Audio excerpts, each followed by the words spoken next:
Hello, ici Cisco du présent, mais qui est le passé de cette vidéo. Juste un petit disclaimer pour vous expliquer que j'ai tourné cette vidéo avant le 23 septembre, et que le matin du 23 septembre, j'ai supprimé les rushs de cette vidéo, m'empêchant donc de la modifier. Vous vous doutez que si Cisco du présent vous parle, c'est que dans cette vidéo, on a parlé d'ajouter des cartes qui sont désormais bannies dans le format. Mais puisque je ne peux plus modifier la vidéo sans faire un énorme cut dans celle-ci, et que je n'avais que proposé d'ajouter ces cartes à la decklist, je vous livre tout de même cette tech. Sur ce, bonne vidéo.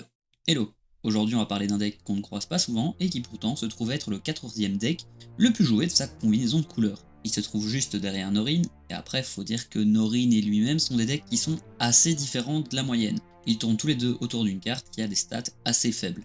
Ensuite, est-ce qu'on peut parler de combinaison alors qu'on est en mono rouge? Difficile à dire, toujours est-il que vous l'aurez vu, on va parler de Ragavan.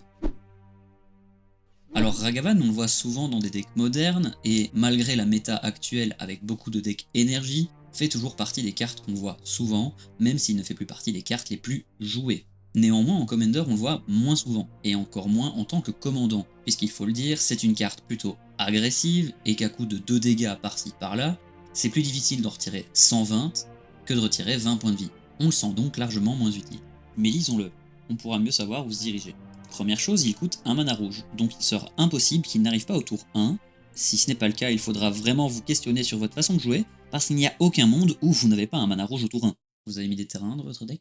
Continuons par sa première capacité. Quand Ragavan inflige des blessures de combat à un joueur, créez un jeton trésor et exilez la première carte de la bibliothèque de ce joueur. Jusqu'à la fin du tour, vous pouvez lancer cette carte. Et pour terminer, il dispose de dash, qui lui permettra d'arriver en jeu avec la célérité, mais vous devrez le renvoyer dans votre main à la fin de votre tour. Dash peut être utilisé de manière agressive puisque la capacité donne la célérité, mais a un penchant lié à la protection en même temps, puisqu'il reviendra dans votre main. Votre commandant ne sera donc ciblable que pendant votre tour. Attention néanmoins, certains decks joueront des effets de wheel, donc il pourrait vous forcer à vous en séparer. Cependant, Dash rendra Ragavan plus cher à lancer, enfin presque, puisqu'il vous rendra un mana s'il arrive à toucher. Terminons avec cette capacité en vous disant que vous pourrez l'utiliser depuis la Command Zone. Celle-ci est un coût alternatif de la carte, donc vous devrez tout de même payer la taxe de commandant si vous désirez lancer Ragavan avec le dash. Toujours est-il que de cette manière, il reviendra dans votre main à la fin du tour, et que depuis votre main, il ne coûtera pas sa taxe supplémentaire. Dash offre donc la possibilité de jouer un deck à peu près similaire à celui de Norin, deck où le commandant va entrer et sortir du champ de bataille suffisamment souvent que pour profiter des habituels Purphoros, Impact Remorse et de leur nouveau copain Eget Instigator. Mais Ragavan peut faire une autre chose intéressante, et c'est bien évidemment lié à la première capacité.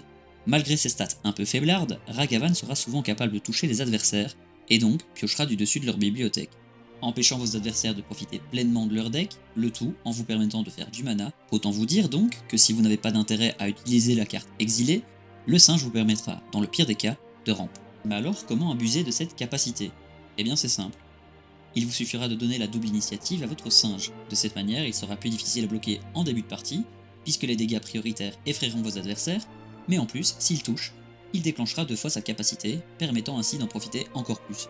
Vous n'allez pas meuler vos adversaires de cette façon, en tout cas, il y a peu de chance, mais vous pourriez leur retirer quelques cartes importantes, ce qui ne les ravirait probablement pas. Pour donner la double initiative à votre commandant, vous aurez diverses façons de le faire. D'abord en le montrant gentiment à vos adversaires, mais pour moins cher, avec Assault Stroke par exemple, qui est un rituel, et donc on y perd l'effet de surprise. Vous aurez aussi des éphémères. Raking Close d'abord, qui sera versatile et vous permettra aussi de piocher. On ne sait jamais que vos adversaires ne vous donnent pas exactement la carte que vous voulez. En enchantement, on a Blood Mist, qui vous permettra d'être tranquille un peu plus longtemps si jamais vous n'arriviez pas à trouver vos autres effets. Mais le meilleur éphémère donnant la double initiative vient encore du meilleur bloc d'extension, et c'est Temur Battle Rage. Il permettra à Ragavan d'avoir le piétinement une fois de temps en temps. Parce que oui, vous vous en doutez peut-être maintenant, mais on est dans un deck agressif, qui se servira bien volontiers d'équipement pour rendre son commandant plus fort. Certains d'entre eux seront aussi là pour donner la double initiative, à l'image de Fire Shrieker, mais surtout d'Embercleave, qui de nouveau donnera le piétinement. Mais après cette entrée en matière, on pourra jouer avec l'épée de l'animiste, qui vous permettra aussi de rampe, et en poursuivant dans cette idée, on rajoutera le River Cleaver, qui rajoutera encore des trésors au trigger de votre commandant. Ce n'est bien évidemment pas tout, puisque vous pourrez rajouter l'épée de richesse et de puissance, qui de nouveau rendra Ragavan plus fort, en vous offrant même la possibilité de doubler les effets des cartes que vous lancerez depuis l'exil de vos adversaires, le tout en permettant d'activer directement la capacité féroce de votre Temur Battle Rage. Une fois de plus, on n'a pas encore parlé du meilleur équipement dans un deck Commander monocolore, la plaque de commandant. Elle protégera votre Ragavan de toutes les couleurs dont il ne dispose pas, c'est-à-dire toutes sauf le rouge. Il sera donc rarement bloquable, mais en plus la plaque lui donnera aussi +3/+3, ce qui de nouveau permettra d'activer Féroce. Bien évidemment, dans un deck où le commandant vous offre de la pioche et du ramp en ennuyant vos adversaires et en étant en plus une carte avec peu de statistiques, vous vous doutez bien que vos adversaires essaieront tant qu'ils le pourront de vous empêcher d'en profiter. Il faudra donc qu'on leur retire certaines interactions, et la plus simple à retirer sera probablement de rendre le singe imbloquable. Vous aurez donc la possibilité de jouer Tunnel d'évasion, qui sera parfait en début de partie. Vous aurez aussi accès à Tunnel d'accès, bien sûr que je le fais exprès. Il sera utile si vous avez déjà équipé votre commandant. Et pour terminer avec les terrains, on y jouera aussi Rock Passage. La carte est plus chère à activer, mais on parlera plus tard de comment en profiter au maximum. Pour terminer, moyennant la défausse d'une carte, vous avez la possibilité de jouer la clé de la cité. Elle vous permettra même de piocher si vous avez du mana qui traîne. Et ça tombe bien, si votre commandant inflige des dégâts, vous aurez un jeton trésor. Donc, vous aurez du mana. La façon de profiter au maximum de votre passage des malandrins et de toutes ces cartes rendant Ragavan imbloquable jusqu'à la fin du tour, c'est avant tout de faire plein de phases d'attaque. A commencer par Aggravated Assault, qui, combiné à Ragavan, permettra au moins une phase d'attaque supplémentaire tous les 5 tours. Par ça, j'entends que vous allez forcément faire quelque chose avec votre mana, et que c'est pas forcément de l'envoyer directement dans Aggravated Assault. Ça restera néanmoins une très bonne idée. Karlach sera là elle aussi, et avec elle vous aurez forcément une phase d'attaque supplémentaire gratuite. Mais rentrons dans les cartes dont on peut abuser, avec d'abord Morog, qui vous permettra d'avoir plusieurs phases d'attaque supplémentaires à chaque fetch. Ce qui veut dire que pour en profiter au maximum, vous êtes censé jouer le plus de fetch possible. Donc dans le meilleur des mondes, vous jouerez les 4 fetch de Onslaught et Zendikar dispo en rouge, Fable Passage, Prismatic Vista, Myriad Landscape qui prendra 2 terrains, Evolving Wild et Terramorphic Expense, ce qui vous donnera un total de 9 fetch.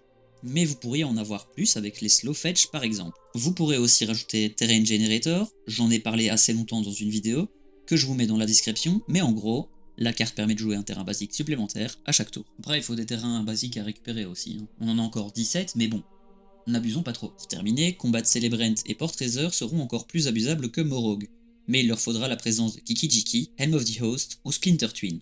Dans le pire des cas, ils vous fourniront probablement une phase d'attaque supplémentaire. Je dis probablement parce que Port-Treasure vous le permet en ajoutant la condition sine qua non qu'il doit infliger des blessures de combat pour que cela arrive. Mis à part l'épée de l'animiste, l'épée de richesse et de puissance, ainsi que le River Cleaver, on n'a pas parlé du ramp, mais on est dans un deck rouge qui veut faire des trésors et en profiter. Donc normalement, vous voyez de qui je veux parler, et si, c'est un gobelin et pirate, vous n'êtes pas obligé de le jouer, bien évidemment. Surtout qu'il arrivera forcément après Ragavan, il n'est donc utile que pour lancer des sorts de boost, alors qu'il coûte le prix des sorts de boost. Néanmoins, le Goldspan Dragon, lui, sera une inclusion intéressante, puisqu'il rendra vos trésors 2 fois plus efficaces.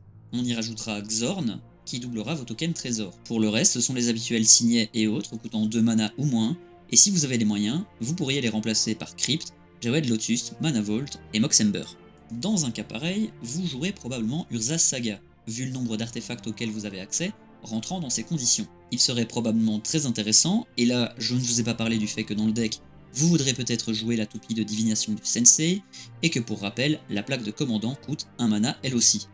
Donc il y a pas mal de cibles, et la saga restera intéressante à tout moment de la partie. Après ça, on arrive dans les sorts de pioche, qui seront globalement les mêmes que dans la plupart des decks mono-rouge. Notons tout de même la présence de Wild Magic Sorcerer, qui n'est pas tout à fait un sort de pioche, mais qui profitera des cartes exilées par Ragavan pour lancer gratuitement les vôtres. Et parlons aussi de Professional Facebreaker, qui de nouveau vous permettra de faire plus de trésors, mais aussi et surtout les transformer en pioche. Ah oui, je n'en ai pas parlé, mais j'avais surtout pas de catégorie pour l'y ranger. Vous pourriez probablement ajouter Isochron Scepter. Puisque la plupart de vos sorts pour donner Double Strike sont des éphémères et coûtent 2 mana ou moins. Mais vous trouverez aussi des sorts de contrôle comme Pyroblast, Red Elemental Blast et Tibal Strickery qui seront des contre-sorts. Sans oublier des sorts permettant de détruire des permanents comme Upgrade et Wild Magic Surge, et d'autres pour détruire des artefacts, avec Vous trouvez des prisonniers et Vendal Blast. Voilà qui clôt notre épisode, on se retrouve au milieu de la semaine pour une nouvelle vidéo, et en attendant, passez une bonne journée et prenez soin de vous. Merci d'avoir regardé la vidéo, n'hésite pas à laisser un like et un commentaire, et surtout, à t'abonner si tu ne l'es pas.